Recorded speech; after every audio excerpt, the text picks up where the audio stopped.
Anak-anak sekalian, kenapa kemudian gerakan ini kita kampanyekan secara terus-menerus? Salah satu landasan yang menjadi dasar adalah bahwa bangsa Indonesia ini bangsa yang sangat majemuk, yang terdiri dari lebih 17.000 pulau, lebih dari 1.700 suku bangsa, lebih dari 736 bahasa, dan ada 6 agama yang ada di dalamnya.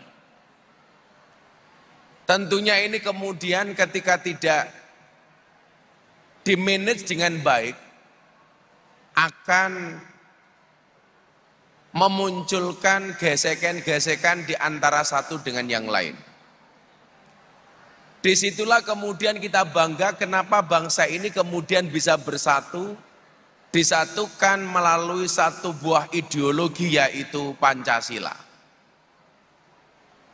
Yang kemudian membuat saya khawatir adalah pemahaman anak-anak dan siswa didik terhadap kebangsaan dan keagamaan itu menurun, terutama di wilayah kebangsaan. Kenapa demikian? Karena sistem pendidikan di Indonesia hari ini tidak mengajarkan kepada siswa didik untuk mencintai bangsa ini. Beda halnya angkatan saya ke atas umpamanya. Bagaimana anak-anak itu diajarkan untuk mencintai negaranya? Dengan cara apa? Mengajarkan kurikulum yang berbau kebangsaan. Dulu kita punya mata pelajaran namanya PSPB, Pendidikan Sejarah Perjuangan Bangsa. Di situ diajarkan bagaimana murid mencintai bangsa dan negaranya.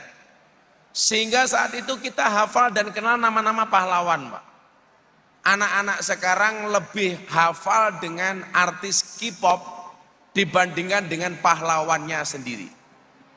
Lebih mencintai produk-produk asing dibandingkan kearifan lokal yang kita miliki. Contoh, anak lebih bangga kemudian dalam mengkonsumsi minuman, lebih senang konsumsi boba, lebih senang minum Thai tea, bahkan minuman terbaru Pak, namanya Misui. Tahu Pak kepala sekolah, Misui itu? Tahu Pak? Belum, ya maklum Pak, kepala sekolah desa, nggak tahu.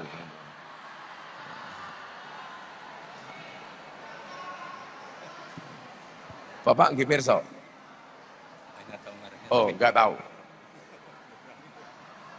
Saya dulu, Dek, saya dulu itu sebelum genosida Israel ke Palestina, saya masih mau mengkonsumsi kopi Starbucks. Tapi hari ini saya mengharamkan diri saya untuk minum Starbucks. Setelah saya tahu bagaimana Starbucks itu menjadi sponsor Israel. Karena saya meyakini peristiwa Israel dan Palestina itu bukan masalah agama, tapi murni penjajahan. Mungkin ada yang belum paham, saya kasih tahu. Israel itu dulu datang nggak punya wilayah sebagai tamu. Tapi karena merasa nyaman tinggal di Palestina, disambut dengan baik oleh Palestina, Israel merasa nyaman, tuan rumahnya mau diusir. Dan sekarang yang terjadi Anda saksikan seperti itu. Makanya saya mengharamkan diri saya untuk minum Starbucks. Makanya kalau hari ini ada selebgram yang masih bangga mempertontonkan minum Starbucks, menganggap Starbucks itu kopi enak, wong goblok Pak. Yang terjadi dengan kopi Starbucks itu bukan kopi dikasih gula, tapi gula yang dikasih kopi. Gula yang dibuat seolah-olah rasanya kopi. Kalau saya Pak, saya minum kopi nggak pernah pakai gula. Karena saya punya penelitian laki-laki yang minum kopi sehari minimal 3 cangkir, akan terlihat lebih muda dibandingkan kakeknya. Itu betul, Pak.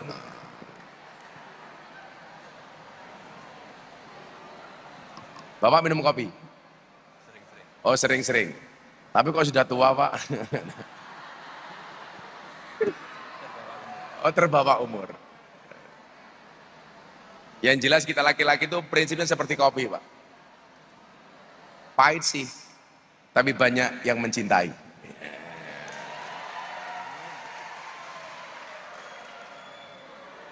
Pak Kepala Sekolah suka ngopi juga? Selalu. Oh, selalu.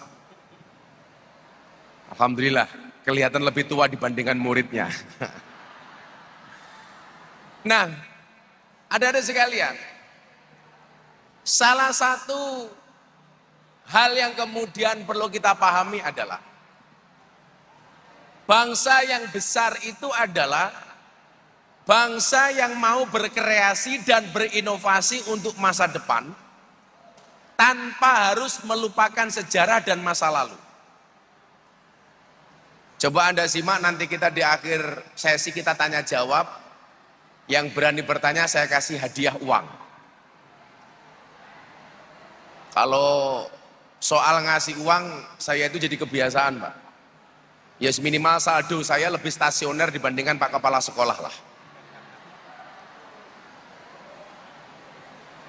Nanti adik-adik silakan tanya atau saya bertanya Anda menjawab. Bangsa yang besar, bangsa yang mampu menatap masa depan dengan penuh kreativitas tanpa harus meninggalkan sejarah dan masa lalu. Kita mungkin hari ini siswa didik bisa lebih maju dan lebih pintar dibandingkan orang tua dulu. Saya, Pak, sekarang mohon maaf, kalau disuruh mengerjakan soal matematika anak saya SD, saya sudah nggak mampu. Karena dulu ketika sekolah pelajaran yang paling saya benci itu adalah matematika. Karena matematika itu kepanjangannya makin tenanan makin tidak karu-karuan. Walaupun, tapi saya satu hal, Pak. SMA itu kan jurusannya cuma 2 ya. IPA sama IPS. Tapi walaupun di sekolah jurusannya cuma IPA sama IPS, yakinlah ketika berkeluarga ujiannya adalah ekonomi. Ekonomi. Nah, saya itu paling gak suka matematika, Pak. Paling gak suka. Dan gak bisa hitung-hitungannya. Tapi pinter nyari duit, Pak. Kita ini hidup di satu masa di mana anak-anak kita hari ini mungkin lebih cerdas dibandingkan orang tua hari ini. Tapi yang perlu kalian ingat satu. Apa yang dulu orang tua alami itu belum tentu kemudian kita bisa dapatkan hari ini. Contoh, Pak, di mana-mana saya bilang, ilmunya orang dulu itu kadang-kadang nggak nalar. Nggak ilmiah, nggak logis, tapi mandi, Pak. Contoh, dulu kalau saya diajak bapak saya ke kota, di tengah jalan kok saya kebelet ngising, pipis, apa yang dilakukan oleh orang tua terdahulu? Anaknya kon gegem watu, Pak. Ngesaki watu. Apa hubungannya kebelet ngising karo gegem watu? Ternyata mandi, Bu. Lali karo ngisingnya mergo fokus nyekeli watu. Contoh lagi adik-adik, ilmu-ilmunya orang dulu. Cantengan. Walaupun sekarang mungkin sudah nggak ada penyakit cantengan. Masih ada nggak, Pak, sekarang cantengan itu? Kalau dulu cantengan jempole abu, apa ilmunya mbah kita dulu? Kon nglebokke bol pitik. Silet pitik ya, Pak ya. Apa hubungannya canteng kalau silet pitik? Ternyata jawabannya anget. Percaya, Pak, silet pitik anget? Nggak percaya silakan dicoba. Itu mari, Bu. Mari. Anak dulu jatuh kepalanya benjol, nggak perlu dibawa ke dokter. Mau diblonyoi karo idune mbokne. Mari. Matane abang. Nggak perlu ditetesi obat mata. Kon nyekel silite, Pak. Sambil berdoa, abang silitku ojo abang mataku. Mari, Pak. Yang lebih nggak ketemu nalar lagi. Anyang-anyangan. Orang tua dulu perintahnya apa, Pak? Jempol sikile kon naleni karet. Apa hubungannya jempol sikil karo nguyuh anyang-anyangan? Kenapa yang diikat jempol sikil nih? Bukan diditnya umpamanya. Tapi mari. Makanya kalau dalam kaidah agama itu ada bahasa begini, ilmunya orang dulu itu. Ad-du'a min salimil jinan aqrabu lil qabul min fasihil lisan. Doa yang dipanjatkan oleh orang yang hatinya bersih itu lebih cepat diterima oleh Allah dibandingkan mereka yang lisannya fasih. Orang dulu itu mungkin lisannya nggak fasih, tapi hatinya bersih. Kalau orang sekarang mungkin lisannya fasih, tapi hatinya kurang bersih. Makanya kalau Mbah Mudin itu Pak Bu, berdoanya mungkin nggak fasih, tapi mereka tetap diangkat menjadi mudin. Kenapa? Karena keikhlasannya. Ini menunjukkan apa? Bahwa kita tidak boleh melupakan kearifan lokal, harus menjaga tradisi sejarah. Maka salah satunya apa? Harus belajar dari masa lalu. Penyakitnya kemudian adalah orang hari ini ketika berbangsa dan bernegara, yang dilihat itu selalu saja kejelekan orang lain, kekurangannya. Contoh, hari ini saya mengkampanyekan ucapan terima kasih. Orang Indonesia itu tidak bisa lepas dari 3 hal. Minta maaf, minta tolong, terima kasih. Pak Jokowi menjadi presiden 10 tahun. Berakhir besok tanggal 20 Oktober. Dilanjutkan tongkat estafetnya oleh Pak Prabowo. Yang kebetulan saya dari awal menjadi orang yang mendukung keberlanjutan Pak Jokowi melalui Pak Prabowo. Orang kemudian apa? 10 tahun Pak Jokowi berkuasa memimpin Indonesia. Yang dilihat Pak cuman jeleknya, cuman kurangnya. Masih saja kita mengatakan Pak Jokowi presiden pelongo-pelongo, ingah-ingih. Yang dilihat apa? Bukan prestasinya. Coba kalau ngomong prestasi Bu, adik-adik coba lihat. Dulu orang nggak percaya Indonesia akan keluar dari pandemi COVID-19. Tapi faktanya apa? Indonesia menjadi negara, termasuk menjadi negara tercepat keluar dari pandemi COVID-19. Itu prestasinya siapa? Pak Jokowi. Tapi hari ini kemudian kita lupa untuk mengucapkan terima kasih kepada semua pemimpin-pemimpin kita. Bagi saya, Bapak Ibu adik-adik, semua orang yang memberikan sumbangsih untuk bangsa ini kita wajib berterima kasih. Kita harus matur nuwun dengan Pak Karno sebagai Bapak Proklamator. Kita harus matur nuwun dengan Pak Harto sebagai Bapak Pembangunan. Kita harus matur nuwun dengan Pak Habibie, Bapak Teknologi. Kita harus matur nuwun dengan Gus Dur, Bapak Pluralisme. Kita harus matur nuwun dengan Bu Megawati. Bu Megawati ini julukannya apa ya? Kalau Pak Harto Proklamator, Pak Harto Pembangunan, Habibie Teknologi, Gus Dur Pluralisme, Megawati apa ya?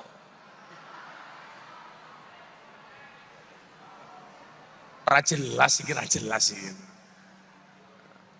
Kalau Pak SBY, apa meneh ya? Bapak Pemerataan Pembangunan Nasional. Pak Jokowi kalau terlalu banyak julukannya. Tapi siapapun itu coba kita hargai mereka. Saya tuh nggak sepakat Bu. Kalau anak-anak ditanya, Dek, siapa presiden pertama? Soekarno. Menurut saya ini bahasa yang tidak pantas. Kenapa sih kita nggak bisa halus sedikit? Sapa oleh presiden Mbien? Bapak Soekarno. Orang satu lah, sapa kepala sekolahmu? Rusmono. Ora pantes. Bapak Rusmono. Tapi Pak Rusmono ini potensi loh jadi presiden. Karena presiden Indonesia itu rata-rata belakangnya O. Pak Soekarno, Pak Soeharto, Pak Susilo Bambang Yudhoyono, Pak Joko Widodo, Pak Prabowo Subianto. Sopo ngerti sesuk Dr. Andes Rusmono. Tapi sumpah ora pantes. Yes, minimal presiden ketoprak lah. Makanya dulu saya guyon Pak. Pak Amin Rais itu selamanya nggak bisa jadi presiden. Karena belakangnya bukan O. Lagian kalau belakangnya dikasih O, nggak bagus Pak. Amin Raiso. Raiso Pak. Nah, Pak Camat masih Haryono. Lumayan lah, Camat. Nah, perlu kemudian kita melihat kebaikan-kebaikan orang itu. Bahkan dalam konteks yang diajarkan oleh Nabi Muhammad, Nabi itu bahkan mengajarkan kepada kita untuk menghormati orang yang kita benci sekalipun. Saya kasih contoh, adik-adik, sejarah Islam. Ada orang yang sangat dibenci oleh Nabi, namanya Wahsy. Kenapa Wahsy ini dibenci oleh Nabi? Karena Wahsy ini adalah orang yang membunuh pamannya Nabi. Ahabban nas ila Rasulillah sallallahu alaihi wasallam. Orang yang paling dicintai oleh Nabi, Sayyidina Hamzah, dibunuh Pak sama Wahsy. Tapi apa yang terjadi? Orang hidup itu kan harus optimis. Makanya ayatnya limangkana yarjullah wal yaumal akhir. Bahwa masa depan itu lebih baik dibandingkan masa sebelumnya. Orang yang masih punya harapan tuh nggak boleh putus asa. Buktinya apa? Banyak yang bapaknya preman tapi anaknya juara MTQ. Bapaknya nakal, anaknya juara ngaji. Bapaknya preman, anaknya jadi polisi. Bapaknya bukan siapa-siapa, anaknya jadi tentara. Ini yarjullah wal yaumal akhir. Orang yang punya harapan.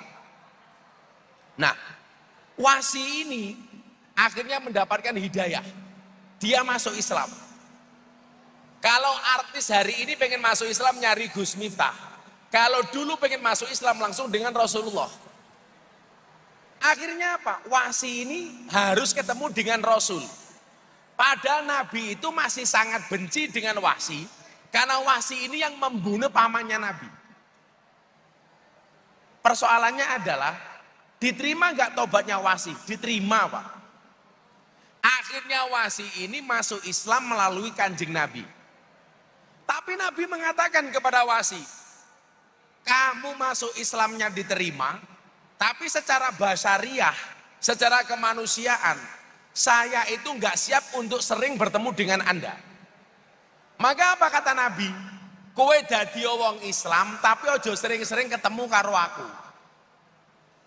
Dalam hal ini Nabi mengajarkan, Nabi itu fair. Walaupun musuh sekalipun, kok ada kebaikan, tetap saja kebaikan itu harus dilihat. Problemnya kita hari ini apa adik-adik? Kalau kita itu sudah benci sama orang, kebaikannya nggak nampak. Tapi demikian juga sebaliknya. Kalau kita sudah seneng sama orang, keburukannya juga tidak nampak. Lah wis seneng karo wong elek kaya ngopo ketok apik. Lah wis benci karo wong apik kaya ngopo ketok elek. Kita nggak fair. Maka ketika Ramadan kemarin di Istana Negara, saya diminta sama Pak Jokowi untuk memberikan tausiah buka puasa bersama Presiden. Saya bilang, dalam berpolitik umpamanya, bisa jadi ada koalisi, ada oposisi. Bukan kemudian orang oposisi ini menjadi musuh kita. Justru oposisi ini menjadi penyeimbang. Orang koalisi yang gak setuju dengan oposisi boleh. Tetapi kalau ada kebaikan harus diterima. Contoh umpamanya, Bu Guru ada pendapat yang berbeda dengan Pak Kepala Sekolah. Pak Kepala Sekolah boleh tidak sependapat dengan Bu Guru. Dengan guru yang tidak sependapat dengan Kepala Sekolah. Tapi bukan berarti ketika berbeda pendapat itu menjadi musuh, Pak. Contoh, Pak, saya dulu berbeda pendapat dengan Ustadz Khalid Basalamah. Soalan apa? Wayang. Ustadz Khalid mengharamkan wayang, saya pro wayang. Kenapa saya pro wayang? Karena bagian dari mencintai budaya. Karena saya khawatir kalau bangsa ini tidak mau mencintai budayanya, maka budaya-budaya dan warisan budaya akan diklaim oleh Malaysia umpamanya. Kan jenengan tahu, Pak, Malaysia itu semuanya diaku-aku. Wayang Indonesia diaku Malaysia. Batik Malaysia. Reog Malaysia. Keris Malaysia. Makanya kenapa, Pak, Bu, saya sering ngomong kalimat dancuk. Saya itu ngomong dancuk bukan misuh, tapi dalam rangka menjaga kearifan lokal. Karena saya khawatir kalau nggak ada orang Indonesia yang ngomong dancuk, bisa jadi dancuk diklaim sebagai milik Malaysia, Pak. Kan lucu. Kok Ipin Upin ngomong dancuk, kan nggak pantas, Pak. Mosok dancuk, itu kan nggak pantas. Jadi kalau jenengan dengar saya ngomong dancuk, jenengan harus berterima kasih sama saya, Pak. Miftah menjaga kearifan lokal. Pak Rusmono berani ngomong dancuk? Enggak berani. Rawani.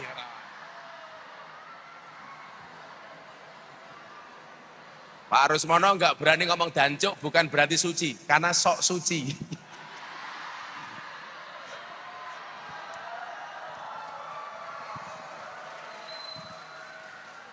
Yang tepuk tangan itu pasti murid yang pernah dihukum sama Pak Rusmono itu. Malah dibaleni. Nah, kita kemudian nggak boleh klaim kebenaran itu sepihak. Contoh begini, dulu, Pak, masjid zaman Nabi itu kan tidak berbentuk bangunan. Masjid itu dari fi'il madi sajadah yasjudu masjidan. Ismul makan. Jadi masjid itu artinya adalah tempat untuk sujud. Zaman Nabi itu kalau masjid, Pak, Bu, adik-adik, cuman tanah kosong digaris. Nggak ada temboknya, nggak ada atapnya. Apalagi karpet, nggak ada. Makanya kenapa orang dulu itu batuknya hitam-hitam. Karena mereka sujudnya di atas pasir, bahkan di atas kerikil. Jadi kalau era sekarang muslim batuknya harus hitam tuh enggak. Sudah pakai keramik, granit, marmer, di atasnya karpet, masih pakai sajadah. Jadi kemungkinan batuknya hitam itu kecil. Teman saya itu batuknya hitam, bukan karena sujud, dikeplai bojone.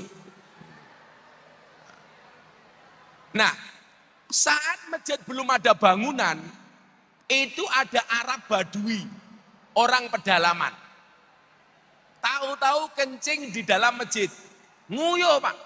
Tur. Semua sahabat marah kepada Badui ini. Dasar ora toto. Nguyuh ning jero masjid. Ora sopan. Semuanya melaknat. Di dalam masjid itu yang tidak melaknat Badui cuma satu orang. Siapa? Baginda Nabi Muhammad SAW. Belas gak dilaknat. Akhirnya Nabi hanya memerintahkan, tolong bekas kencingnya dibersihkan. Disiram, dipel, dibersihkan, disapu. Begitu selesai, Baduinya ini angkat tangan. Kemudian dia berdoa. Wa rafa'a yadaihi ila sama. Artinya apa? Berarti dia mengangkat tangannya untuk berdoa. Apa doanya Yahudi ini? Mohon maaf, apa doanya orang Badui ini? Allahumma arhamna wa Muhammadan wala tarham ma'ana ahadan. Ya Allah, berikanlah kasih sayangmu hanya kepada saya dan hanya kepada Nabi Muhammad saja. Jangan kamu berikan kasih sayangmu kepada orang-orang ini. Gara-gara doa itu, Badui ini ditegur sama Nabi. Badui kencing di masjid gak dimarahi sama Nabi. Tapi begitu dia berdoa seperti itu, dimarahi sama Nabi. Apa kata Nabi? Lakot tahajar tawasian. Kalau cara doamu seperti itu, sama halnya kamu mempersempit rahmatnya Allah. Seolah-olah Yang berhak mendapatkan kebaikan dari Allah itu cuman kita, yang lain enggak. Dalam konteks ini sama Pak. Seolah-olah yang berhak mendapatkan kasih sayangnya Allah itu NU tok, Muhammadiyah enggak. Seolah-olah yang berhak mendapatkan rahmatnya Allah itu dalam berpartai umpamanya PKB tok, PDI enggak, Gerindra tok, PAN enggak. Itu namanya mempersempit rahmatnya Allah. Sama halnya ketika kita berbeda. Seolah-olah yang berhak mendapatkan rahmatnya Allah itu kita, yang lain enggak. Kita itu lucu Pak. Kalau kita salah, kita meyakini Allah itu maha pengampun. Tapi kalau ada orang lain salah, kita meyakini bahwa Allah itu pemberi adab. Ini enggak fair. Contoh, kalau badan saya sehat, setelah di sini saya mau ke Penundan Pak. Pak Sulis tahu Penundan? Penundaan. Tamu jangan-jangan ini Pak. Saya mau menjumpai para penjual kroto yang ada di sana. Pak Sulis tahu kroto itu apa? Pakan manuk. Manuk itu apa? Rusmono.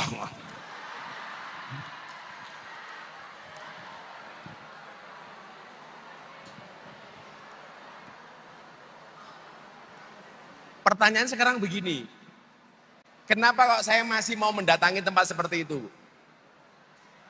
Sederhana saja. Yang berhak mendapatkan hidayah dari Allah itu tidak hanya kita, tapi juga mereka yang berada di lokalisasi. Makanya kenapa saya masih rajin belusuan ke klub malam. Mungkin delok apa ya? Oh matane, Pak Sulis gak usah lihat. Saya pikir kalian tuh menatap ke depan khusyuk melihatku, ternyata melihat mereka.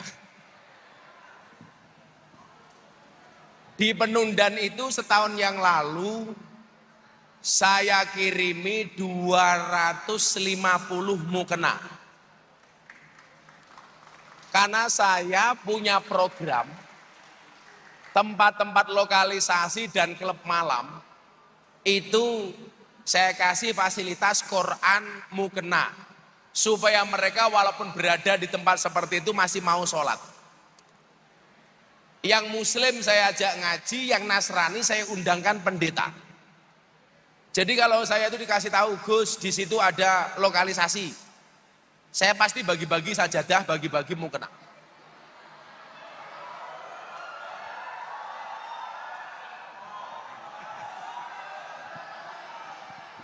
Pak Rusmono jangan lihat.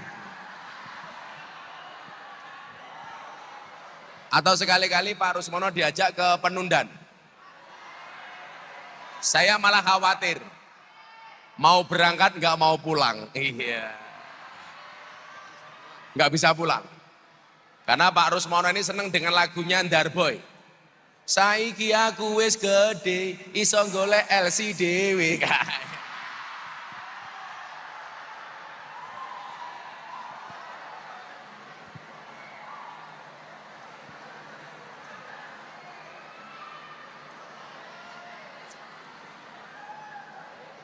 Nah sekarang loh Pak, anak-anak itu lagu-lagunya bener kayak gitu loh. Makanya kan ngapalke lagu-lagu nasional kebangsaan tuh udah rapal saya. Wis ra tau diajarke, nggak ada ujiannya. Bendino lagune ambiar. Saya kira lakonannya lagi lagu bangsaan nggak ngerti Pak. Lagu-lagu nasional nggak ngerti. Ngertine yo cinta siapa?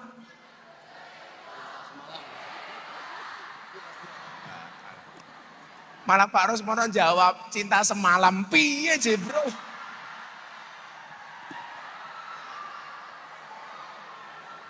Bahaya kepala sekolah ini. Ini Pak Rusmono yang jawab. Kalau teman Penundan Gus, ngopo? Nderek ke Pak Sulis. Nah, pertanyaan sekarang begini. Ngapain sih kok saya masih repot-repot? Mau mendatangi tempat-tempat seperti itu. Saya itu kalau mau ngambil zona nyaman Pak, Bu, anak-anak ya. Saya itu ditawari berulang kali sama Pak Prabowo dan Mas Gibran untuk menjadi Menteri Agama. Tapi saya menolak. Sebulan yang lalu saya masih dipanggil Pak Prabowo. Gus serius, nggak mau jadi menteri? Enggak Pak. Ya sudah, jadi wakil menteri dulu latihan. Enggak Pak.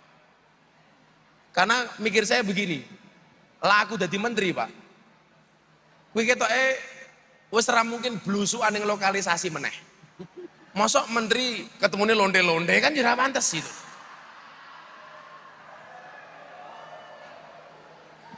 Malah beban. Saya bilang sama Pak Prabowo, gak usah lebih, saya tak membantu Bapak di bidang yang lain saja. Saya gak usah jadi menteri.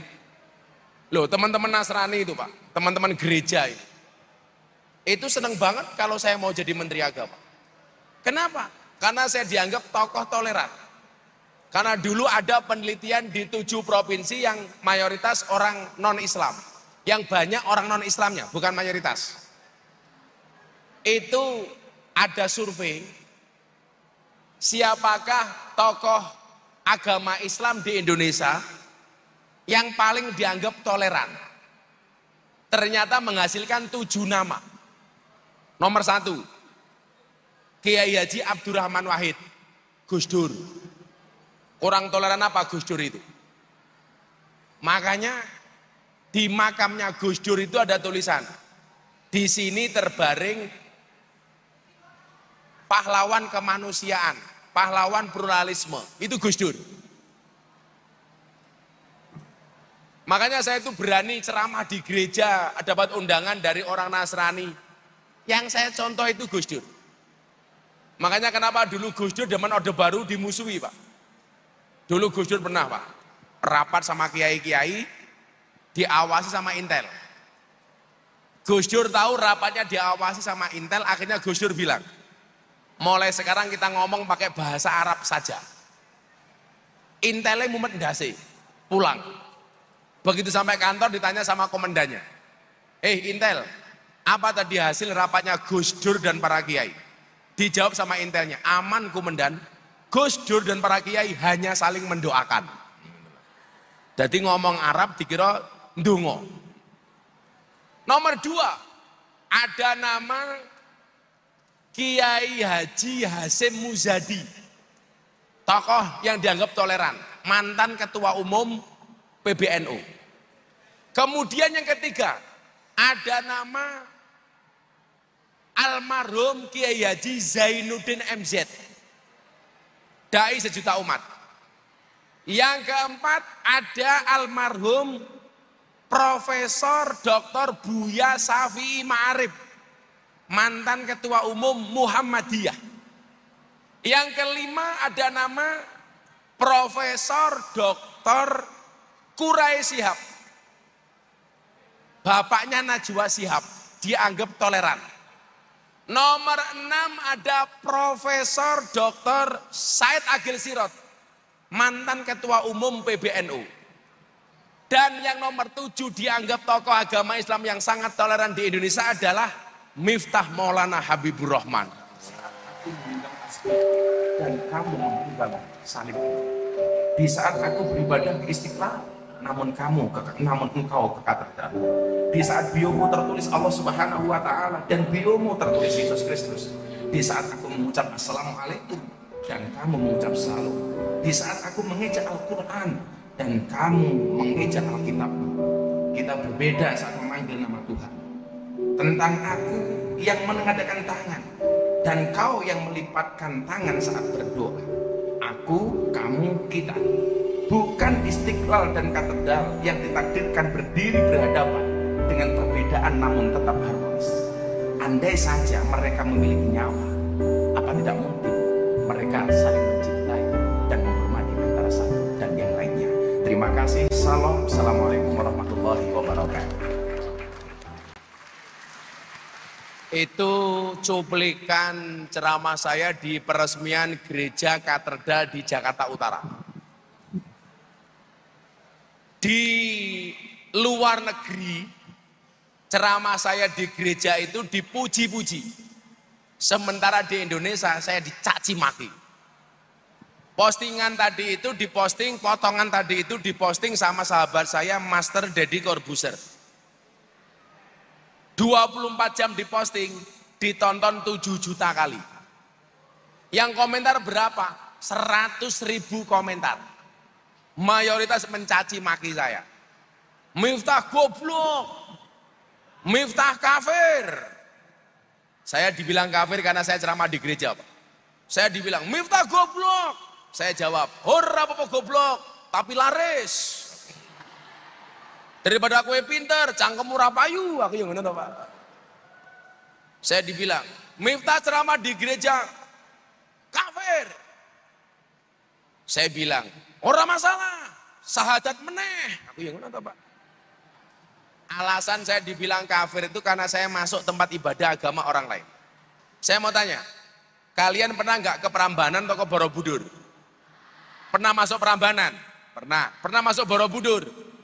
Berarti kalian kafir. Karena masuk tempat ibadah agama orang lain.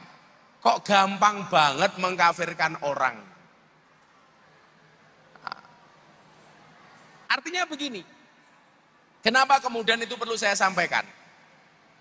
Bahwa Islam itu hadir rahmatan lil alamin. Rahmatan lil alamin itu berarti apa? Konteks kebaikan kita itu tidak hanya berlaku untuk orang baik. Termasuk mereka yang belum baik. Makanya saya bilang, ahli maksiat itu juga berhak mendapatkan rahmat. Polisi berhak mendapatkan rahmat. Penjahat yang ditangkap sama Pak Polisi juga berhak mendapatkan rahmat. Apakah ketika seseorang itu ditangkap sama polisi karena sebuah kejahatan atau kriminal, itu otomatis menutup peluang dia untuk berbuat kebaikan? Tidak.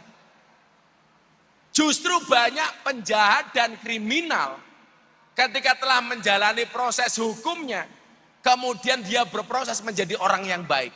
Ini menunjukkan apa? Bahwa rahmat Allah itu berlaku untuk siapapun. Saya tanya, Pak, yang banyak setannya itu di lokalisasi apa di masjid? Di masjid. Kalau di klub malam, di tempat karaoke itu nggak perlu ada setan, mau kelakuannya wis kaya setan. Wis setan kabeh. Bahkan minumannya setan diminum sama orang. Makanya dulu ketika saya pengajian di Lampung, videonya sempat viral. Nyi Roro Kidul menampakkan penampakan di pengajian Gus Miftah. Di belakang Gus Miftah ada Nyi Roro Kidul. Saya ditanya, "Gus, beneran?" Saya nggak tahu. Karena yang nyoteng orang lain. Apa? Ini pas pengajian di Lampung. Katanya Nyi Roro Kidul ikut pengajian Gus Miftah.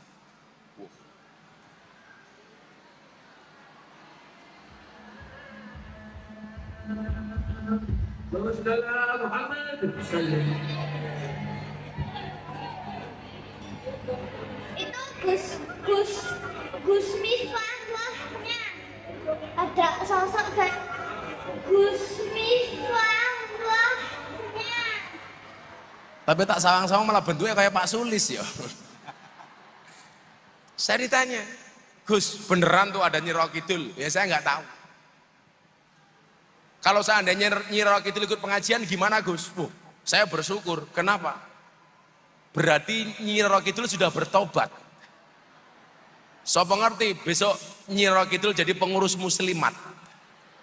Jadi besok kepala sekolah SMA Negeri 1 Subah diundang pengajian di Segoro Kidul. Begitu pulang-pulang, Pak, tinggal nama, Pak. Saya mengatakan begini. Ya kalau orang di masjid itu pasti baik. Tapi yang perlu mendapatkan rahmat tidak hanya orang di masjid, tapi juga mereka yang berada di tempat-tempat seperti itu. Nah, makanya Nabi kemudian marah ketika ada orang memonopoli kebaikan, seolah-olah kebaikan Tuhan itu hanya untuk kita. Tapi orang lain tidak berhak umpamanya. Di sini kemudian saya ngajak anak-anak sekalian, ayo kita berpandangan yang lebih luas lah. Bahwa di dalam berbangsa ini mungkin kita berbeda. Beda pilihan politik. Kemarin sempat ada pilihan 1, 2, 3. Tapi begitu selesai ya sudah, Pak. Kita berbeda agama dengan orang lain. Kita Islam sama orang Kristen. Ya sudah. Kalau mau jadi orang Kristen, jadilah orang Kristen yang baik. Kalau mau jadi orang Islam, jadilah orang Islam yang baik. Yang merusak itu siapa? Yang merusak itu adalah orang yang tidak taat dengan agamanya sendiri, tapi suka menjelek-jelekan agamanya orang lain. Ini nggak fair, Pak. Makanya kalau saya sederhana saja, orang Kristen saya dukung masuk gereja. Kenapa? Karena gereja itu fasilitas untuk menjadi orang Kristen yang baik. Orang Islam, saya dukung masuk masjid. Kenapa? Karena masjid itu fasilitas untuk menjadi orang Islam yang baik. Kalau orang Islamnya baik, orang Kristennya aman. Kalau orang Kristennya baik, orang Islamnya aman. Kalau orang Islamnya baik, orang Kristennya baik, Hindunya baik, Budanya baik, Konghucunya baik, maka Indonesia aman. Karena saya meyakini beda agama itu bukan musuh, tapi partner dalam kebaikan. Dan itu ada di dalam Negara Kesatuan Republik Indonesia.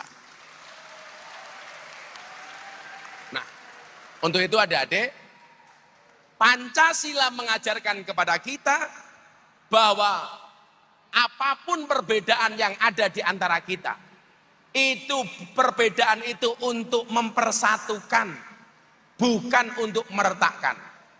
Perbedaan yang ada untuk saling menguatkan, bukan untuk saling melemahkan.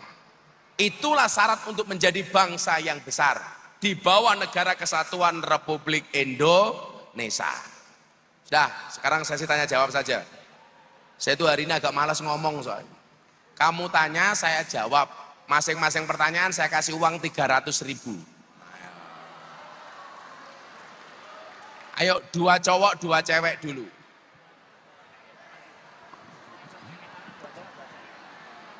Silakan dipandu sama mbak-mbaknya tadi itu. Ayo siapa? 2 anak laki-laki, 2 anak perempuan yang mau bertanya. Pilih Bu. 4 orang dulu, 2 cewek, 2 cowok. Udah, ceweknya 2 aja. 2, iya. Yang cowok 2, iya.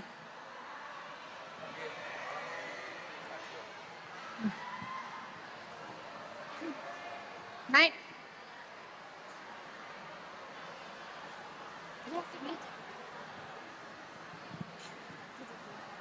Ya, sini dekat aja sini. Baik sini. Dah itu. Dikasih mic-nya, Bu. Ya, namanya siapa? Oke, izin memperkenalkan diri, Gus. Perkenalkan, nama saya Syifa Nugrahayu, biasa Siapa? dipanggil Syifa. Dari kelas 12. Kelas 12. IPA apa IPS? IPA IPS, Gus. Kebetulan kurikulum merdeka. Oh. Cita-citanya pengen jadi apa sih, Pak? Pengen jadi orang sukses. Apa? Orang sukses itu apa? Copet yo kowe sing sukses. Maling yo ono sing sukses. Kamu pengen jadi apa? Pengen jadi polwan, Gus. Oh, polwan. Yang ngomongnya polwan kok sukses. Polwan yang sukses. Karena tidak semua polwan sukses. Polisi yang sukses. Karena tidak semua polisi sukses. Berarti kamu bisa pengen jadi polisi? Amin. Kenapa pengen jadi polisi? Supaya bisa mengayomi masyarakat, Gus. Wis, mengayomi masyarakat. Aku mau ditangkap polisi, asal polisinya kamu. Iya. Apa sih Pak pertanyaannya? Mau tanya apa kamu? Ya, izin bertanya, Gus. Kami kan sebagai anak muda seringkali dianggap remeh dalam berpendapat mengenai nasionalisme. Namun beberapa dari kita sebagai anak muda memiliki rasa nasionalisme yang tinggi. Contohnya seperti saya sebagai ketua OSIS dan teman-teman saya kamu di ketua organisasi OSIS? lain. Terus? Nah, apa memang betul sebagai anak muda itu mempunyai rasa nasionalisme yang rendah, makanya setiap berpendapat itu tidak didengarkan? Dan saya pernah lihat di beberapa sosial media juga beberapa dari anak muda sudah terpapar radikalisme. Apakah data seperti itu betul, Gus? Dan bagaimana cara kita sebagai anak muda untuk bisa meningkatkan rasa nasionalisme seperti itu, matur suwun? Ya. Yang pertama, demokrasi itu mengajarkan kita untuk mendengar dan didengar. Ketika seseorang mau didengarkan tetapi tidak mau mendengarkan, itu bukan demokrasi. Demokrasi itu memberikan kebebasan seseorang untuk memilih dan dipilih, untuk mendengarkan dan didengar, untuk didukung dan mendukung. Artinya apa? Kalau saya punya prinsip sederhana saja. Kalau saya minta didengarkan sama orang, maka saya juga harus menjadi pendengar yang baik. Demokrasi itu mengajarkan kita tidak bisa memaksakan kehendak. Saya tidak bisa memaksa Siva, Siva tidak bisa memaksa saya. Menghormati kebebasan berpendapat. Cuman, mohon maaf, kebebasan itu juga ada batasnya. Karena kalau kebebasan itu tidak ada batasnya, maka berpotensi adanya radikalisme. Radikalisme itu salah satu awal mulanya apa? Karena adanya kebebasan yang tidak dibatasi. Nah, kalau di lingkup sekolah, Pak, kepala sekolah, saya melihat radikalisme di dalam beragama dan berbangsa, itu justru dimulai dari acara-acara keagamaan yang sekolah ini jadinya apa, Nduk? Acara keagamaan di sekolah itu namanya apa? Biasanya rohis. Rohis. Saya mendapatkan beberapa fakta, justru radikalisme di dalam berbangsa dan beragama, itu awal mulanya dari rohis. Kenapa rohis? Karena ngundang penceramah yang salah. Makanya guru itu harus memberikan protek, Pak. Contoh begini deh, kayak anggota kepolisian tentara. Pak Jokowi dulu di Rapimnas TNI Polri, pernah pesan begini, tolong WA grup para istri diawasi oleh para suami. Kenapa? Jangan sampai suaminya abdi negara, justru istrinya terpapar paham radikalisme. Dan ternyata paham radikalisme yang dia dapatkan sama istrinya TNI Polri, itu berangkat dari mana, Pak? Pengajian karena salah ngundang ustadz. Bagi saya mohon maaf, salah pergaulan itu lebih mudah dinasehati daripada salah milih pengajian. Saya ulangi, orang yang salah pergaulan lebih gampang dinasehati daripada yang salah milih pengajian. Dan ternyata Presiden sadar itu, Pak. Suaminya TNI Polri, istrinya malah terpapar paham radikalisme. Makanya Pak Jokowi bilang, tolong WA grup para istri diawasi. Walaupun saya guyoni, perintah Presiden itu bagus. WA grup para istri diawasi oleh suami. Pertanyaannya, emangnya berani suami ngawasi HP istri? Yang ada justru sebaliknya, biasanya istri ngawasi HP suami. Karena perempuan itu punya karakter, kita kandani calon suami. Perempuan itu karakternya apa? Perempuan itu pemaaf terhebat, tapi penyimpan memori terbaik. Itu perempuan. Perempuan tuh gampang maafke, tapi selalu kelingan. Makanya rata-rata perempuan tuh ahli sejarah, walaupun guru matematika. Ahli sejarah, Pak Rosman. Jadi suami punya kesalahan satu saja, seumur hidup ingat terus. Istri yang seperti itu ciri-cirinya biasanya jilbabnya coklat, Pak. Coklat. Coklat kabeh ternyata guru. Nah, radikalisme itu dalam konteks kesiswaan kamu sebagai ketua OSIS harus mampu memproteksi siapa yang diundang umpamanya sebagai pemateri rohis. Jangan sampai mereka orang-orang yang nggak pernah mencintai bangsa ini, yang menganggap upacara bendera itu nyembah tauhid, itu tauhid nyembah berhala, yang tidak mempunyai rasa nasionalisme diundang oleh teman-teman rohis. Itu pintu masuk radikalisme. Lebih parah lagi Pak, di Sukoharjo ada pertanyaan dari murid begini, Gus bagaimana? Justru yang mengajarkan kami membenci pemimpin itu guru-guru kami sendiri. Yang mengajarkan kami untuk tidak mencintai negara itu guru kami sendiri. Saya tanya, gurumu ASN, guru saya pegawai negeri Gus, aparatur sipil negara.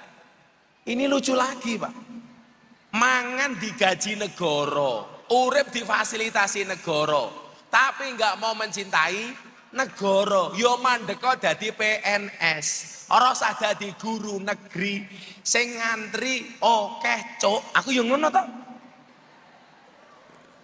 Masa hidup dibayar oleh negara nggak mau mencintai negaranya Pak? Contoh guru di Boyolali, gurunya mengharamkan siswanya untuk upacara bendera. Dia mengatakan apa? Hormat merah putih itu tidak ada dalilnya. Ini otaknya keblinger. Maka kamu sebagai ketua OSIS harus berperan di situ. Ya, ayo lanjut. Izin perkenalkan diri, nama saya Bayu Syaputra dari kelas 12. Panggilannya siapa? Bayu. Banyu. G. Banyu. Bayu. Banyu. G. Lah kowe ngomongin kemanya Bayu ngono ya. Sing gagah nurung wong lanang. Sapa jenengmu? Bayu, Pak. Oh Bayu. Masa Banyu. Malah kaya kancane ragil kowe. Bayu, cita-citanya pengen jadi apa Bayu? Jadi orang sukses, Pak. Alah padha karo Siva, sukses apa? Sukses dunia akhirat. Sukses dunia Lah ya akhirat. carane kepiye? Gimana, Pak? Germo ki ono sing sukses.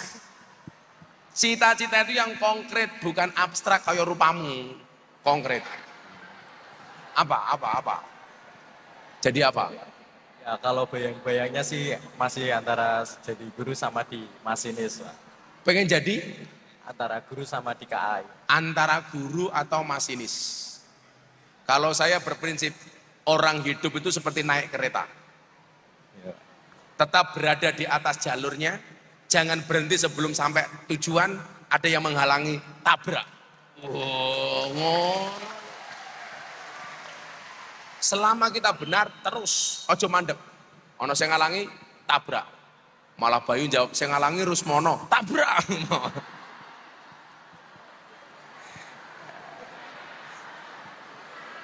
Apa pertanyaannya Bayu? Ini Pak, kan sekarang itu udah zamannya medsos itu memuncak ya Pak, teknologi Pak. Zamannya teknologi memuncak, jadi kan hampir setiap orang pegang HP, pegang medsos, bahkan anak kecil pun sekarang udah pegang HP main begituan Pak. Jadi ya kalau seandainya kita itu nggak sengaja masuk ke sebuah perkumpulan agama Pak, entah itu di medsos atau di dunia nyata, itu awalnya itu mereka nyebar hal yang baik, tetapi itu lama-kelamaan agak menjurus ke hal yang lain seperti paham radikalisme. Itu kalau kita sadar, itu kan bisa kita mulai keluar Pak. Kalau di perkumpulan di media sosial, kita bisa langsung keluar tanpa kita masalah. Tapi kalau semisal kita perkumpulannya sama teman, itu kan otomatis teman pasti curiga dan merusak hubungan kita. Jadi sikap kita bagaimana Pak? Kalau semisal kita sadar dan bagaimana kalau kita tidak sadar Pak? Ya, pertanyaannya bagus banget ini. Si Bayu, Bay. Ini kalau anak kiai panggilannya Gus Bay. Gus Bay. Gus itu kalau NO Pak, kalau Muhammadiyah guys. Gus itu kalau NO Muhammadiyah guys.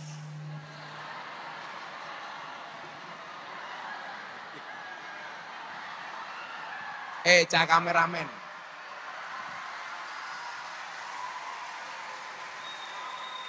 Sing mau zoom kuwi rupa-rupa sing lucu. Umpamane Pak Rusmana nembe ngowoh, aku mak zoom. Apa sapa jahil di zoom, lah sing apik-apik aja mak zoom. Kan sekarang modelnya begitu, suka mencari-cari kesalahan orang lain. Iya.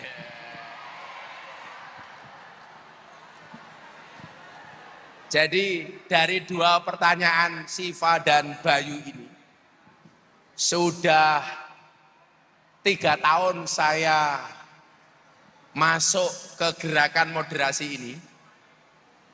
Baru dari SMA Negeri 1 Subah ini yang saya pikir pertanyaannya paling bermutu. Termasuk si Bayu ini mutu, muka tua.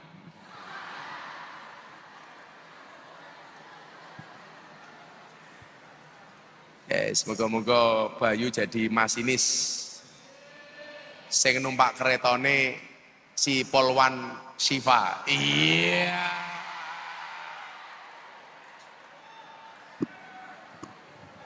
Langsung si Bayu nggawe status WA.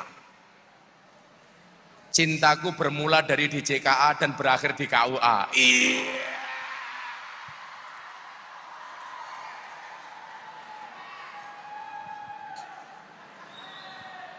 Tapi kayaknya Bayu dan Siva beda pemikiran.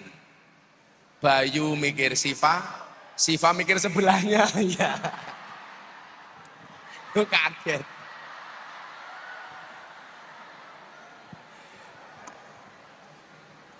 Santai yuk, santai. Kalau jodoh pasti ketemu. Ketemunya di mana? Di pelaminan.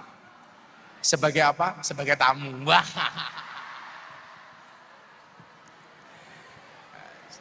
Aku seneng Pak ketemu cah nom-nom nih, seneng. Awet nom Pak. Ya kan kita menolak tua Pak. Tua atau muda itu hanya masalah angka saja. Jadi begini Mas Bay. Nah, udah. Banding keren ini lah, mau jeneng. Siapa jenengmu? Bayu, ora pantes. Siapa jenengmu? Bay. Oh. Ya, besok di Jakarta, Bay. Percaya diri itu penting. Tapi sadar diri jauh lebih penting. Lah, kadang-kadang kesadaran itu bisa tumbuh dari internal, bisa tumbuh dari eksternal. Motivasi itu bisa berangkat dari dalam diri kita sendiri atau dari luar. Problemnya banyak Pak. Orang itu kalau sudah terjebak paham radikalisme, itu untuk lock out itu susah. Lock outnya susah. Salah satunya apa? Karena merasa nggak enak sama teman. Sekarang pertanyaannya begini. Teman yang baik itu menurut Bayu definisinya seperti apa? Cekel mike. Teman yang baik itu definisinya seperti apa? Yang peduli, Pak. Yang peduli toh? Yang peduli dan empati bukan. Yang peduli, empati, simpati. Makanya kalau dikatakan khairul ashabi mayadulluka alal khairi. Sebaik-baik teman itu adalah orang yang menunjukkan kamu kepada kebaikan.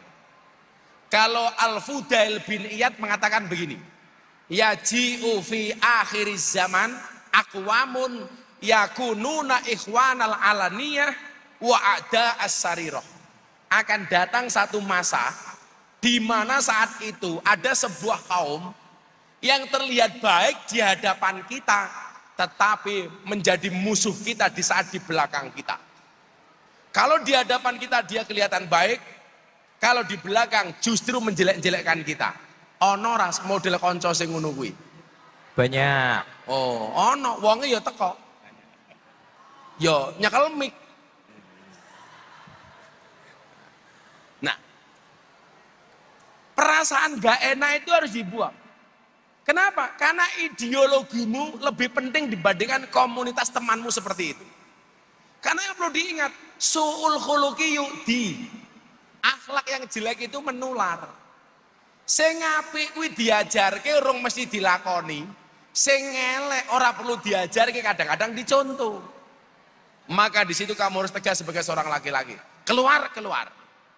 Karena hari ini pintu masuk radikalisme salah satunya melalui medsos.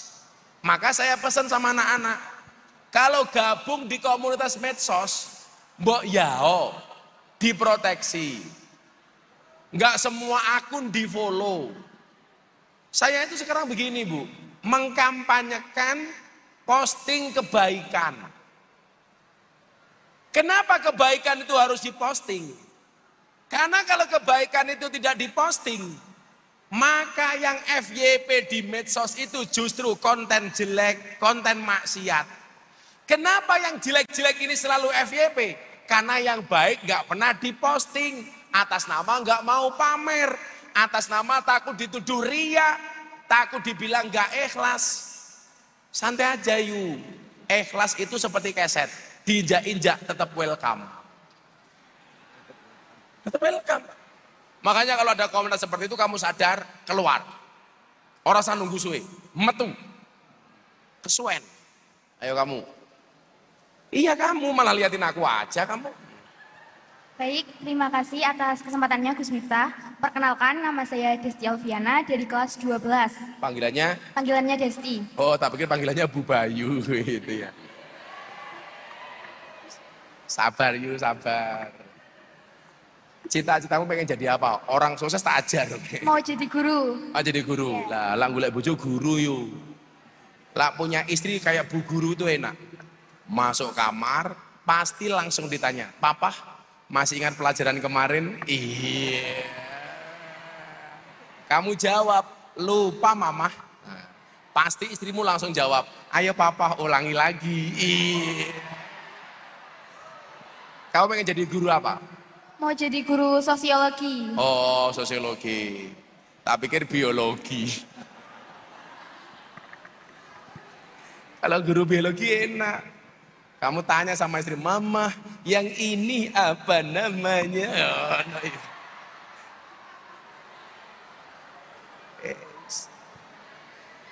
Walau nanti bojo guru sosiologi terlalu sosial bojomu. Rewang itu ya nih. Apa Desti pertanyaannya? Baik, pertanyaannya itu, kita kan sebagai pelajar dan kita tidak bisa memihak politik dan tidak bisa mengetahui money politik dan radikalisme. Bagaimana sikap kita untuk menghadapi hal-hal tersebut dan bagaimana kita menyikapi sebagai pelajar? Money politiknya apa? Contohnya kepiye? Seperti suap. Suap. Ya. Seperti suap. Ya. Suap itu dosa apa enggak? Dosa. Enggak. Enggak. Ar-rosi wal murtasi finnar. Orang yang nyuap dan disuap sama-sama di neraka. Jadi suap itu enggak dosa, tapi langsung neraka tak kandani. Loh, kan hadisnya begitu, Pak. Ar-rosi wal murtasi finnar. Yang nyogok sama disogok itu sama-sama di neraka. Berarti nyogok dan disogok itu enggak dosa. Tapi langsung ulti neraka tak kandani. Nah, pendidikan politik itu penting, Dok. Makanya siswa itu harus melek politik. Saya kemarin dikritik ketika saya bergabung menjadi tim kiainya Pak Prabowo. Orang mengatakan apa? Kiai kok dolanan politik. Kalimat seperti itu pasti kalimatnya orang fasik, Pak. Kenapa? Karena kalau ada kiai dekat dengan calon presiden, maka orang fasik itu nggak bisa masuk. Lah kalau kiainya nggak mau dekat dengan calon presiden, maka presiden akan dikelilingi orang fasik, orang jelek. Makanya kenapa kok kiai banyak ditentang di politik? Karena orang-orang jelek tidak leluasa ngobok-ngobok calon presiden. Makanya kiai pendeta itu harus paham politik. Tujuannya apa? Untuk mengawal kebaikan-kebaikan calon presiden. Makanya dari awal saya bilang sama Pak Prabowo, "Pak, apa Gus? Saya akan dukung Bapak sebagai calon presiden." Bahkan saya orang pertama dari kalangan kiai yang mendukung capres. Dari bulan April 2023. Tapi syaratnya satu. Apa Gus? Saya nggak mau orang-orang yang Islam aliran keras, entah dari manapun, itu berada di lingkungan Bapak. Saya nggak mau orang seperti HTI 212 berada di lingkungan Bapak. Kalau Bapak komitmen, saya akan komitmen mendukung Bapak. Coba Anda bayangkan, kalau orang-orang kayak saya nggak masuk di lingkungan Pak Prabowo umpamanya, orang-orang Islam aliran keras, besok masuk istana, tahu-tahu takbir, bubar negara iki aku. Ayo. Makanya saya bilang dulu, banyak kiai-kiai yang mengkritik saya. Gus Miftah ngopo dukung Pak Prabowo. Sekarang kiai-kiai berterima kasih sama saya. Makanya hari ini saya mendapatkan gelar baru, AKBP. Aku kiainya Bapak Prabowo. Wow. Ini goyang gemoy pertama kali di pondok saya. Pas ulang tahun pondok kemarin, Pak. Besok September ini ulang tahun pondok saya, tanggal 21 September. Akan dihadiri sama Pak Jokowi dan Pak Prabowo sekaligus di ulang tahun Pondok Pesantren Ora Aji. Ya kalau anak muda nggak paham politik, Dok, ngeri. Makanya kamu jangan apatis dengan politik. Tapi kalau jadi politik, jadilah politikus yang baik. Betul? Sekarang itu saya kalau dikasih es teh manis, gulanya nggak pernah saya aduk. Kenapa? Supaya manisnya di akhir. Karena kalau manisnya di awal sudah biasa, kayak cangkemnya caleg. Enggak mau saya. Kayak cangkemnya Bayu. Ada kamu namanya siapa? Kan nama saya Irsyad Afandi. Ojo ingat-ingat toh. Saya gagah loh. Rasanya kelimanuk toh. Ini tangan. Namanya siapa? Irsyad Afandi. Siapa? Irsyad Afandi. Ihsan Afandi. Ihsan itu artinya baik. Wajahmu tidak sebaik namamu. Panggilannya Ihsan. Icun. Icun, Pak. Dan, Cuk. Icun. Oh, Icun. Icu. Icu. Icu kelas berapa, Cuk? Kelas 12. Kelas 12. Cita-citanya Icu pengen jadi apa? Tentara. Tentara, ndak. Tentara itu tidak hanya akademiknya yang bagus, psikologi yang bagus, tapi fisiknya juga harus bagus. Saran saya satu lah, tolong kumis kamu dikerok. Aku zizi.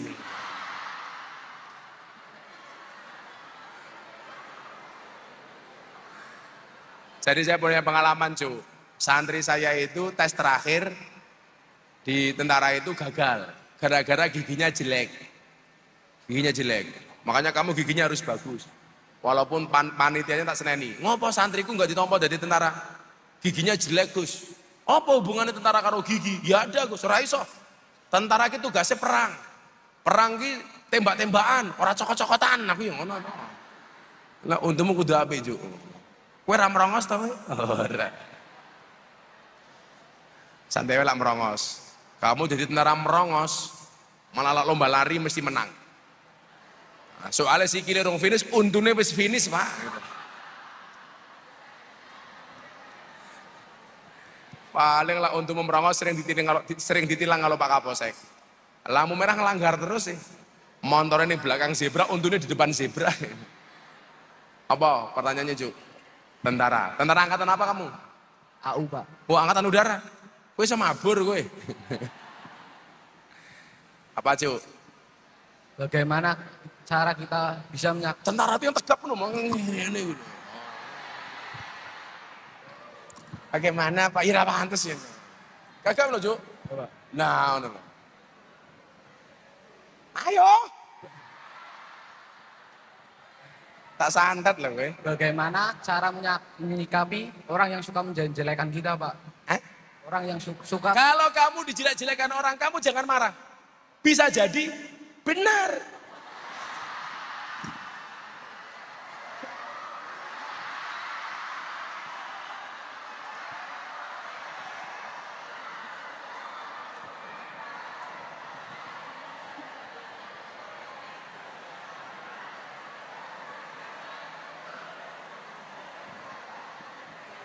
Bagi teman-temannya Icu yang mengatakan Icu jelek, saya nggak terima. Icu itu nggak jelek, jelek banget.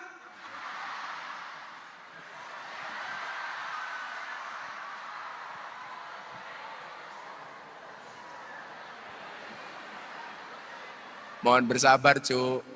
Ini adalah ujian. Tapi teorinya mengatakan, Cuk, anaknya Nabi Ibrahim itu justru yang jelek, laki-laki yang jelek itu dinikahkan dengan cewek yang cantik. Iya, pernikahan silang. Jadi anaknya Nabi Ibrahim itu begitu lahir, cewek cowok, ceweknya ayu, cowoknya ganteng. Lagi yang kedua cowok cewek, cowok elek, cewek elek. Maka kemudian diberlakukan kawin silang. Yang cowok jelek dinikahkan dengan cewek yang cantik, cewek yang jelek dinikahkan dengan cowok yang ganteng. Kan rupamu elek, ada. Insya Allah sesuk bojomu remuk. Kan kue kalah ganteng karo Bayu. Bisa jadi besok istrimu Siva. Iya. Langsung Bayu, ya langsung si Icuk. Yes. Tapi sorry, Icuk sama Siva beda keyakinan. Icuk yakin mau, Siva yakin nggak mau gitu loh. Bagaimana sikap kita kalau kita dijelek-jelekkan? Cuk, tak kasih tahu. Kasih tahu. Kamu coba lihat di TikToknya Gus Miftah. Gus Miftah itu sering ngomong, kalau kita dijelek-jelekkan berarti kita baik. Kalau kita direndahkan berarti kita tinggi. Kalau kita dihina berarti kita mulia, terhormat. Kenapa banyak orang membaikkan dirinya sendiri? Karena dia sadar dirinya jelek. Makanya banyak yang membaikkan dirinya sendiri. Jadi kalau kamu dijelek-jelekkan, yuk bersyukurlah. Yang penting kamu tidak menjelek-jelekkan. Kata Imam Syafi'i apa? Lisanuka la tatur bi auratam ri'in. Kenapa? Fakulluka auratun walin nasi al sunun. Jangan kamu gunakan mulutmu untuk membicarakan aibnya orang lain. Kenapa? Karena setiap kamu punya aib, setiap orang punya mulut. Kalau kamu dijelek-jelekan, santai. Gus Miftah itu loh, hasil dijelek-jelekan orang. Kamu masih ingat dengan orang namanya Gus Nur. Gus Nur itu yang sekarang dipenjara gara-gara ijazah Pak Jokowi. Nuduh ijazah palsu Pak Jokowi. Sebelum menjelek-jelekan Pak Jokowi, Gus Nur itu menjelek-jelekan saya. Dasar Miftah Gus telek. Saya marah, enggak. Saya bilang telek itu sakti. Buktinya apa? Orang-orang wani ngidak-ngidak telek. Kok nganti Icuk ngidak telek, mesti dinglang. Aduh telek. Tapi lucunya Icuk, ngerti telek malah diambung. Telek apa ya? Goblok Icuk. Saya lebih senang disebut sebagai Gus telek daripada Gus roti. Telek iso dadi pupuk, roti dipangan dadi telek. Makanya kalau kamu dijelek-jelekan, wales, santai saja, enggak usah dibales. Enggak usah dibales. Ya itulah resiko yuk, Cuk. Sing nglakoni adem ayem, sing nyawang kakean, cangkem. Ya kayak cangkemmu kuwi. Ya wes masing-masing 300.000. Sama kaos. Tak kasih uang sama kaos.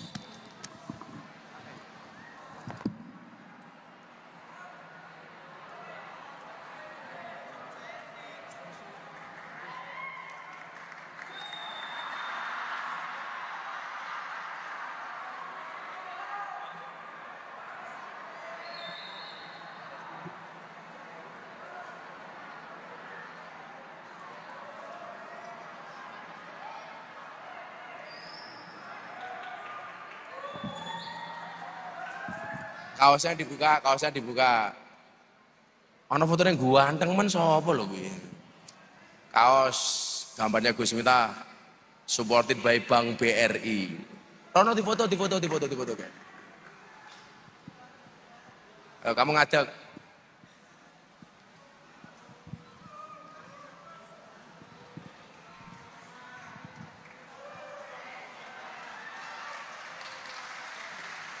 Ya, terima kasih. Ayo Bu, dua lagi Bu. Cowok 2, cewek 2. Tenun.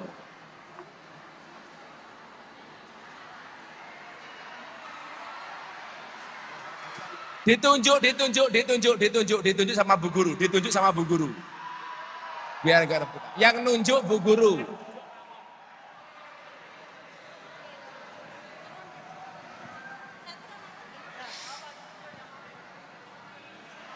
iya. Nak, siapa tadi di sini? Iya, sama.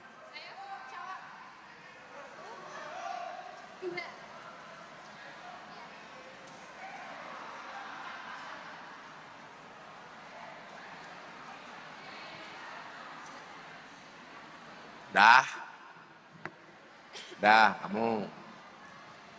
Izin memperkenalkan diri, perkenalkan nama saya Intan Aini Nadifa dari kelas 12 AB1. Cita-citanya pengen jadi apa, Intan? Pingin jadi guru. Guru juga. Oh, kenapa pengen jadi guru?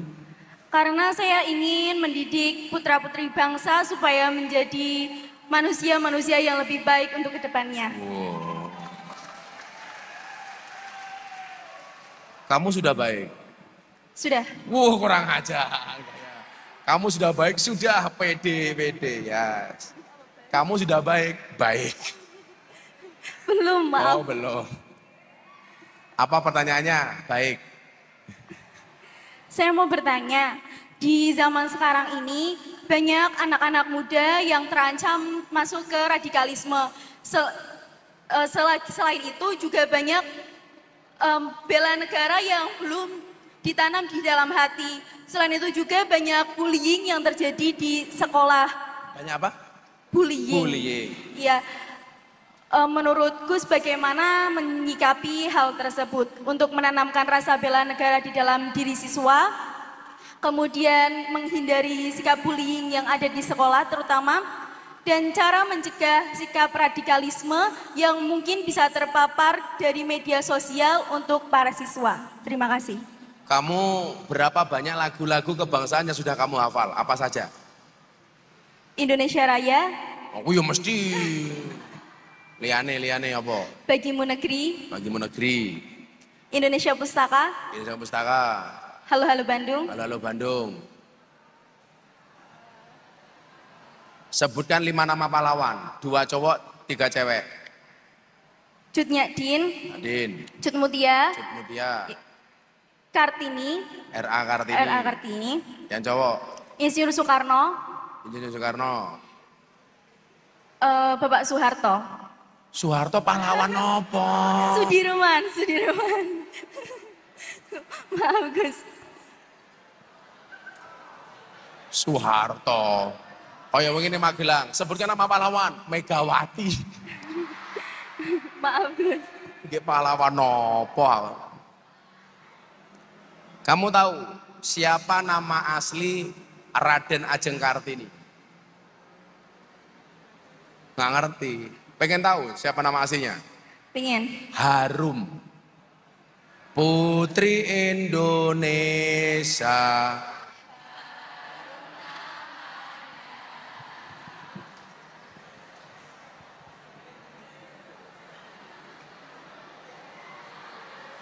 Gemes. Saya mau tanya dulu. Di ruang-ruang kelas atau di space-space di gedung kamu ini, kamu dapati nggak gambar-gambar pahlawan? Wonten. Di kelasmu ada? Wonten. Gambarnya siapa? Kebetulan di kelas 12 sekarang saya tidak ada. Tapi di kelas... Di ruangan mana yang ada gambar-gambar pahlawan? Iki salahnya Rusmono iki.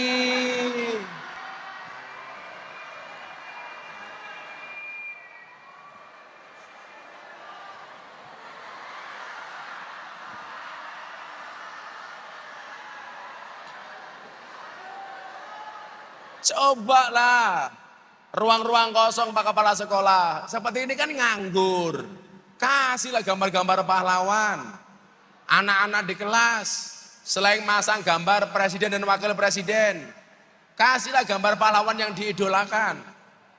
Dulu Pak Bu, guru saya itu bilang begini, di kamar kamu dipasang gambar pahlawan 1 waktu itu.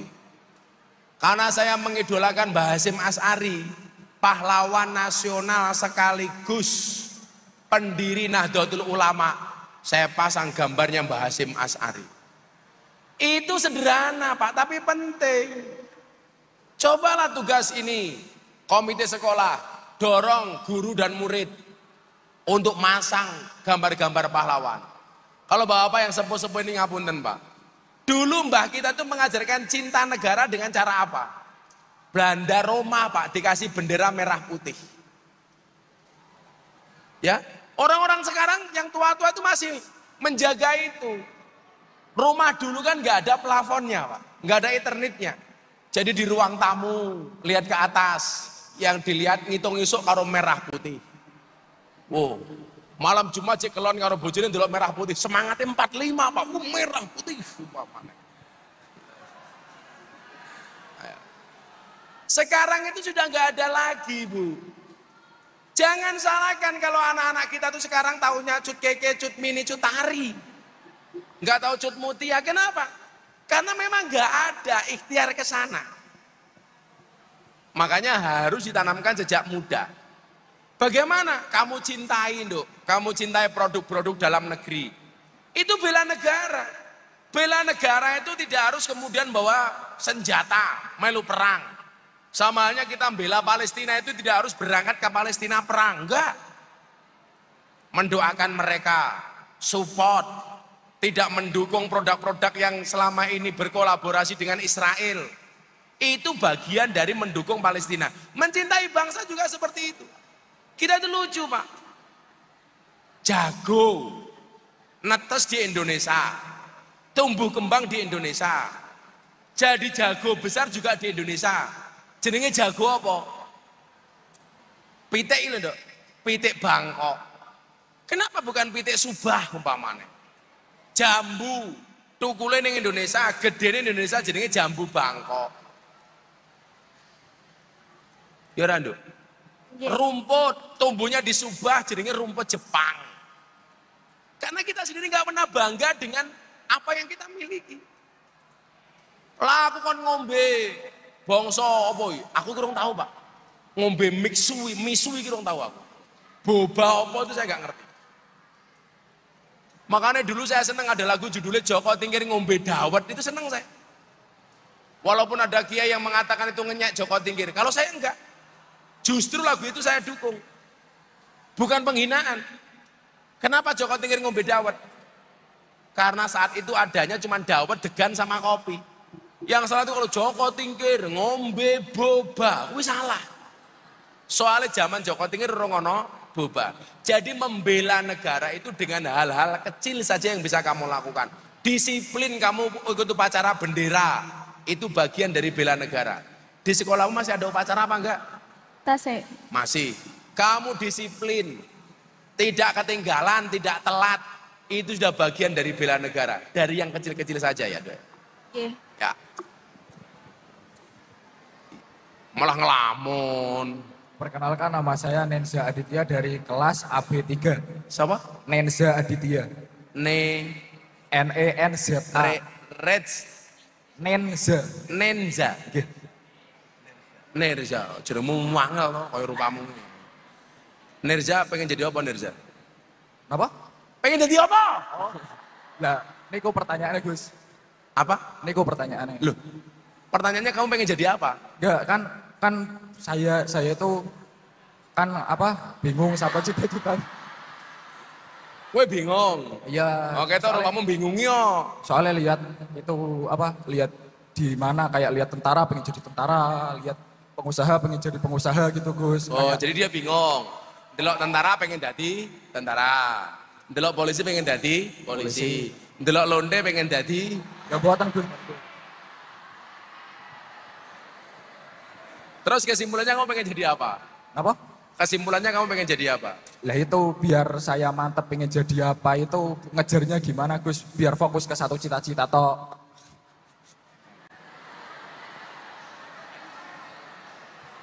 Maaf Gus. Sumpah. Sepanjang saya mendapatkan pertanyaan ini pertanyaan paling pekok.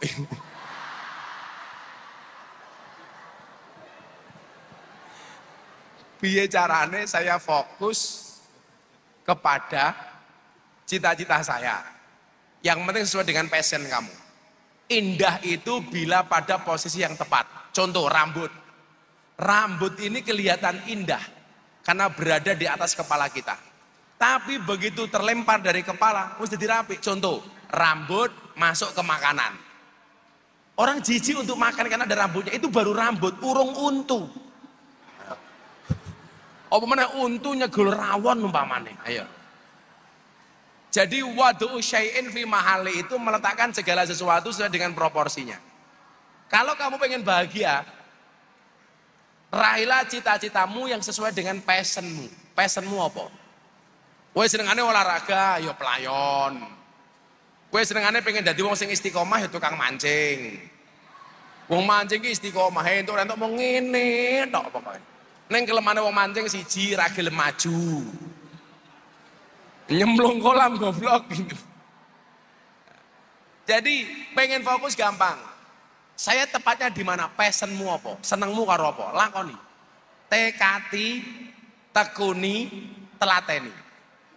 Sugih ora wajib, kere ora dosa. Tugasmu nyambut gawe. Ora soal hasil urusane karo Gusti Allah. Ngono wae. Tekati, tekuni, telateni. Sugih ora wajib, kere ora dosa. Ya Gus, matur Gus. Ngono wae kok. Ayo. Sebelumnya perkenalkan nama saya Citra Ayu Lestari. Siapa? Citra. Citra. Dari kelas 12 AP2. Kayak Lawson ya.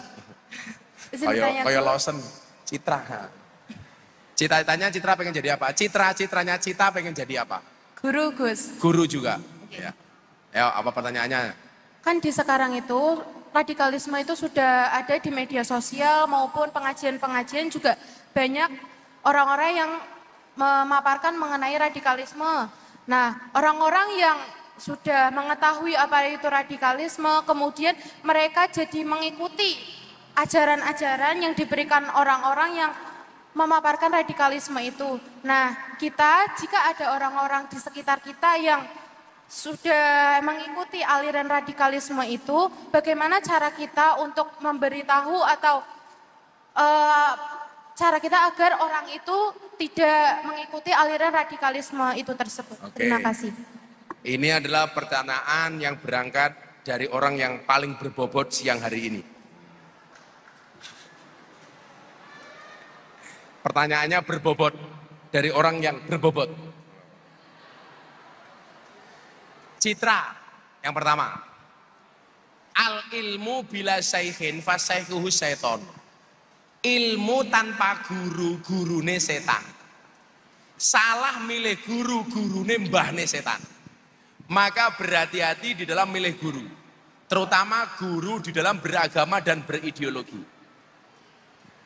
Harus, saya ulangi. Ilmu tanpa guru, gurune setan. Salah milih guru, gurune mbahne setan. Makanya hati-hati. Bagaimana dengan kawan kita yang sudah terpapar? Dinasehati. Man ra'a mungkaron fal yughayyir biyadi. Minimal fa bilisanihi. Kok ora iso nasehati, mau dongake. Kok kamu nggak bisa menasehati, ngomong gurumu supaya gurumu yang menasehati. Ini kayak teman saya udah melenceng ini Pak guru, tolong dinasehati. Kalau kamu bergaul dengan dia, sok-sok pengen menasehati malah kamu justru terpapar, mendingan kamu menjauh. Sama halnya. Banyak Gus sekarang ikutan saya ke lokalisasi. Akhirnya malah nggak kuat, malah terjerumus. Makanya kalau nggak punya ilmunya mendingan menghindar. Nggak usah sok bijak. Banyak orang pengen menasihati para pemabuk, tapi akhirnya malah melu-melu, mabuk, mergo randuwe ilmu nih. Sampaikan saja kepada gurumu, Pak Guru tolong dinasihati. Atau kepada mereka yang lebih tahu. Ayo terakhir kamu. Perkenalkan, nama saya Bintang Putra Utama dari kelas 10 E9. Bos, kamu nggak usah tanya sama saya, kamu tak tanya. Sebutkan nama 5 menteri kabinet sekarang.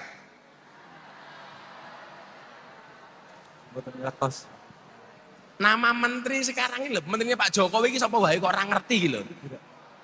Oh, kenter iki. Masa jeneng menteri ora ngerti? Coba mau eling-eling. Mau eling-eling, nama-nama menteri.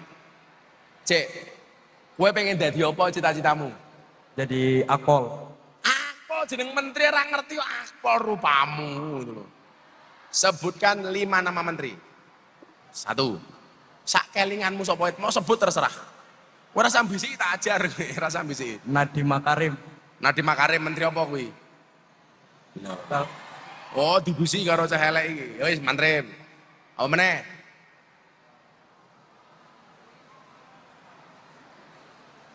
Mosok akpol ora ngerti menteri iki lho.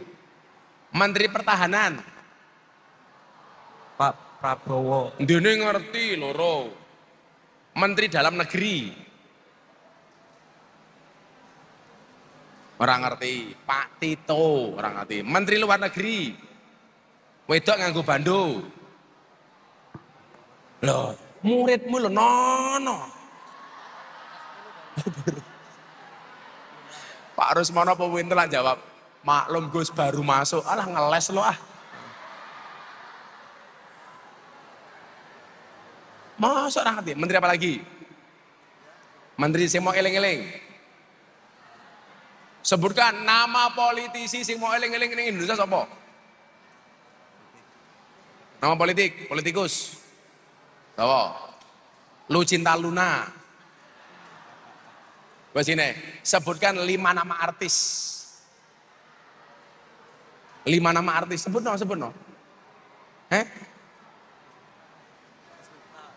Anggomik. Sebutkan 5 nama artis. 1. Gus Miftah. Ya lah, artis bokep apa artis apa?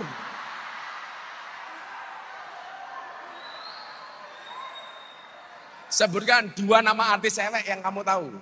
2 nama artis cewek yang kamu tahu.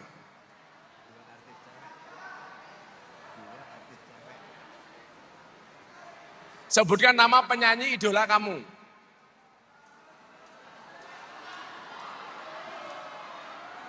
Muhammad Dasku. Weh, lungguh tak edit kan Muhammad Dasku. Wes, rampung. Wes nggih kowe. Kowe tak hadiah dhisik dhewe. Aku mumet ketemu awakmu sumpah. Ya udah, kamu mau tanya apa? Jadi bagaimana pandangan Gus Miftah tentang pernyataan cintailah produk Indonesia, produk Indonesia benar? Pernyataan apa? Pernyataan tentang cintailah produk Indonesia. Sedangkan masyarakat Indonesia memilih produk luar negeri. Lah gue ngomong produk, jeneng-jeneng pejabatmu ora dong rupamu kok. Sudah, produk Indonesia itu apa saja? Saya tahu kamu. Apa wae? Produk Indonesia iki yo tak kandhani. Utang rambayar. Berutang delik.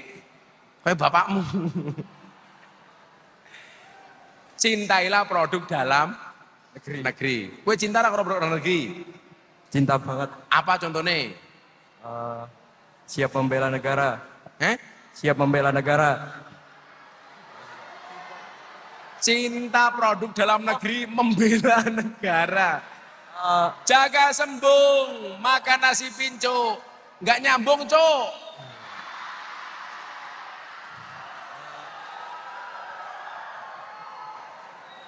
Produk dalam negeri kok membela negara gitu. Membuat produk sendiri. Lah ya apa? Gawe anak dhewe ngono. Membuat kreativitas sendiri, Pak. Membuat kreativitas sendiri. Ya wis. Wis mandek guys, keselah. Yang penting gini, nggak usah ikut euforia asing. Nggak usah ikut-ikutan yang kelihatannya viral. Ikuti kearifan lokal bapak ibu gurumu. Atau kita tuh kan sering mengidolakan artis luar negeri. Tapi kadang-kadang lupa dengan ajaran bapak ibu guru. Wes pesanku ning awakmu siji wae, manuto karo bapak ibumu, manuto karo gurumu. Wis mumet ndasku. Nyo, khusus kowe tak tambahin 100, wis kowe 400 dhewe.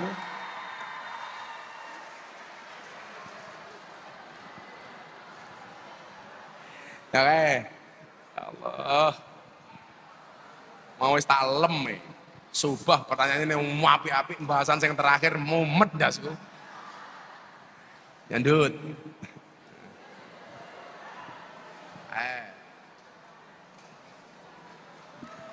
Nyo, MC ini sangoni kae. MC ini sangoni, Bu. Cie harus mana pengen cie.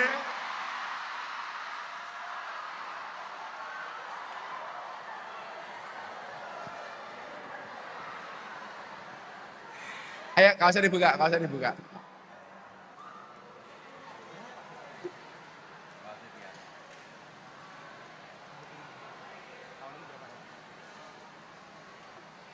Ayo foto dulu.